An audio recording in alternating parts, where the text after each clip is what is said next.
Iran has signalled it's willing to resume nuclear talks with the so-called P5+1 group of nations, responding to an offer of last October from the European Union. The move comes just a day after the Iranian President Mahmoud Ahmadinejad made a show of touring a nuclear facility and loading what state television described as Iran's first domestically produced fuel rod. The demonstration appeared to be an attempt to show that international sanctions imposed on Iran are having little effect. Middle East correspondent Anne Barker reports. It was President Mahmoud Ahmadinejad who publicly trumpeted Iran's nuclear advances after watching the first homemade fuel rods being loaded into Tehran's nuclear research reactor. The nation of Iran has found its bright path, one that our martyrs opened for us. The president also announced thousands more centrifuges to help enrich uranium. The advances highlight Iran's determination to proceed with its nuclear program, which many in the West claim is for developing atomic weapons, although Iran insists it's for peaceful purposes only, such as electricity production, and that harsh sanctions are forcing it to produce its own fuel rods rather than buy them overseas.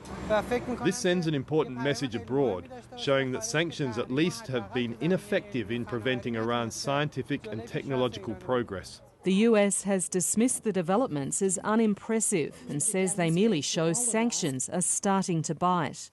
Still need to demonstrate to all of us, including taking advantage of the IAEA inspection team now, that this is a purely peaceful program as they claim.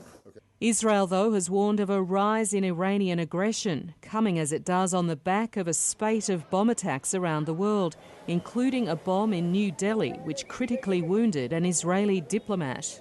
Iran is the world's greatest exporter of terror.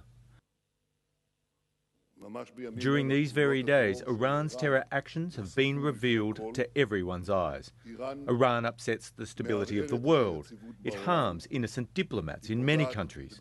And the countries of the world must condemn Iran's terror actions and demarcate red lines against Iranian aggression. Experts say if Iran succeeds in utilising more modern centrifuges in the nuclear cycle, it could shorten the time needed to make atomic weapons. If it's true that Iran is introducing 3,000 more centrifuges and that they are more efficient, that is significant. It means that the timeline for Iran being able to produce a nuclear weapon, if they were to decide to do so, is significantly shorter. Just this week, Iran told world powers it was ready to resume talks over its nuclear program, an offer the West is yet to take up. The US and Israel have not ruled out military action against Iran if talks or sanctions fail to restrain its nuclear ambitions.